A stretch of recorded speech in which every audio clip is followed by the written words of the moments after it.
Bapa unggal poe bebolokot kesang nelaan urang nepi ka wani papanasan jeung huhujanan. Teu ningali kaayaana, teu apal keur gering, teu apal keur sehat. Eta lain alesana. Anjeunna terus berjuang sangkan keluargana bisa bagja. Tiap dinten neangan biaya, teu paduli awak manehna ruksak najan pati jadi taruhana. Kadang urang teu apal naon anu dilakukeun ku manehna.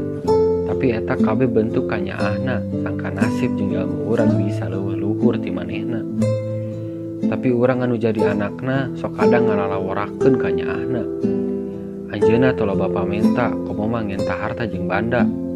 Tapi anjeunna ngan ngenta nyaeta bisa ningali nu jadi anakna sukses, bagja jeung manfaat ka sasama. Jeung anjeunna bungah jeung ngecelakeun cimata bagja bisa ningali urang ngangkat derajatna.